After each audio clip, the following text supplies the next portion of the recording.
আসসালামু আলাইকুম রহমতুল্লাহি ওয়া বারাকাতুহু। আলহামদুলিল্লাহ ওয়াসসালাতু ওয়াসসালামু আলা রাসূলিল্লাহ ওয়া আলা আলিহি ওয়া সাহবিহি আজমাইন। প্রিয় দর্শক শ্রোতা, আজকে আমাদের সংক্ষিপ্ত আলোচ্য বিষয় হচ্ছে বায়ান আন্না ইবাদাতাল্লাহি ইনদাল কবরি ওয়াসিলাতুন ইলা শিরক। এই বিষয়টা স্পষ্ট করা যে আল্লাহর ইবাদত করা কবরস্থানে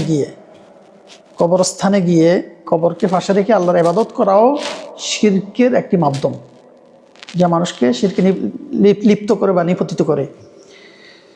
আয়েশা রাদিয়াল্লাহু আনহা থেকে একটা হাদিস বর্ণিত, তিনি বলছেন যে উম্মে সালামা রাদিয়াল্লাহু আনহা রাসূলুল্লাহ সাল্লাল্লাহু আলাইহি সাল্লামের নিকটে তাদের ধর্মের পূর্বের একটা ধর্মের, যে ধর্মে তিনি ছিলেন সেই ধর্মের একটা গির্জা সম্পর্কে আলোচনা করলেন। তিনি যেই গির্জাটা দেখেছিলেন আবাসিনিয়াতে, তো তিনি বললেন যে ওই আবাসিনিয়াতে আমি যে গির্জাটা দেখলাম সেখানে অনেকগুলো মূর্তি ছিল, অনেকগুলো ছবি ছিল। তখন রাসূলুল্লাহ সাল্লাল্লাহু আলাইহি সাল্লাম প্রতি উত্তরে বললেন, উলাইকা ইযা মাতা ফীহিমুর রাজুলুস সালিহ আও আল আবদুস সালিহ বানাউ আলা কবরিহি মাসজিদা ওয়া সাওয়ারু ফীহি তিলকা সুওয়ার উলাইকা শাররুল খালকি ইনদাল্লাহ। আখরাজাহুল বুখারী ও মুসলিম ও আহমদ। যে তিনি সাল্লাল্লাহু আলাইহি সাল্লাম ওনার প্রতি উত্তরে বললেন যে ওই লোকগুলো যখন তাদের মধ্যে কোনো নেককার ফরেজগার লোক মারা যায়, নেককার সৎ লোক মারা যায়, তখন তারা তার কবরের উপরে একটি গড় নির্মাণ করে, মসজিদ নির্মাণ করে। সেখানে তাদের কবরের উপরে কি তো নির্মাণ করে? মসজিদ নির্মাণ করে। এবং সেখানে ওই ঘরের মধ্যে বা ওই মসজিদের মধ্যে তারা ওই সমস্ত ছবিগুলো অঙ্কন করে ঝুলিয়ে দেয়, সেখানে মূর্তি আকারে ছবিগুলো স্থাপন করে দেয়। তো তাদের ওইটা মূলত কবরের উপরে তারা ঘর নির্মাণ করে মসজিদে পরিণত করে, এবং সেই মসজিদের মধ্যে ওদের মূর্তিগুলো তারা ঝুলিয়ে দেয়, সেখানে স্থাপন করে দেয়। আর রাসূলুল্লাহ সাল্লাল্লাহু আলাইহি সাল্লাম বলছেন যে উলাইকা শাররুল খালক ইনদাল্লাহ, এরাই হচ্ছে নিকৃষ্ট জাতি, নিকৃষ্ট সৃষ্টির নিকৃষ্টতম লোক আল্লাহর নিকটে এরা সবচেয়ে নিকৃষ্ট। এই হাদিসটি বুখারী এবং মুসলিম এবং ইমাম আহমদ বর্ণনা করেছেন। তো তারা কিন্তু দুটি অন্যায় জড়িত। একটি হলো ফিতনাতুল কবর, আরেকটি হচ্ছে ফিতনাতুল তামাতুল।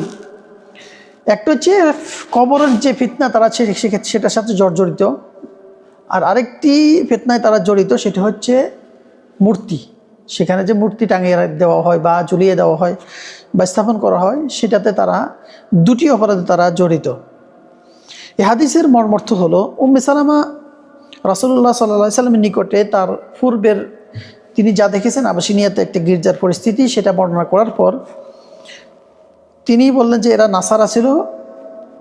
নাসারা খ্রিস্টান ছিল। তাদের যে কবরগুলোর উপরে মসজিদ নির্মাণ করে যে মূর্তিগুলো ঝোলানো হতো, এটা রাসূলুল্লাহ সাল্লাল্লাহু আলাইহি সাল্লাম ওনাকে বললেন যে এরা এই কবরগুলোকে তারা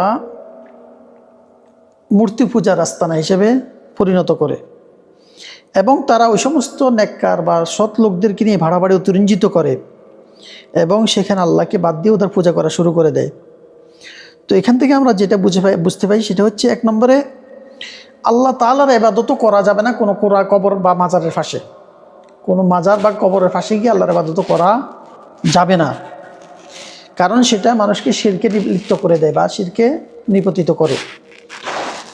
আর এটাই হচ্ছে খ্রিস্টানদের কর্ম। তাদের নেককার বা ফরেজগার লোক যারা, তাদের পণ্ডিত ফাদারি যারা ছিল, তাদের কবরগুলোকে তারা এভাবেই, মসজিদগুলোকে, তাদের গির্জাগুলোকে তারা কবরের আস্তানা বা শিরকের আস্তানা হিসেবে পরিণত করে। এই জন্য সেটা করা যাবে না, কবরের পাশে গিয়ে আল্লাহর ইবাদত করা নিষিদ্ধ।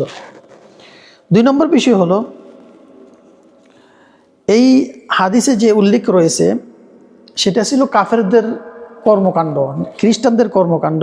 মুসলমানদের যাতে সতর্ক থাকতে পারে সেই জন্য রাসূলুল্লাহ সাল্লাল্লাহু আলাইহি সাল্লাম তাদেরকে সতর্ক করে এই সতর্কবাণী উম্মে সালামা রাদিয়াল্লাহু আনহার মাধ্যমে পৌঁছিয়ে দিলেন।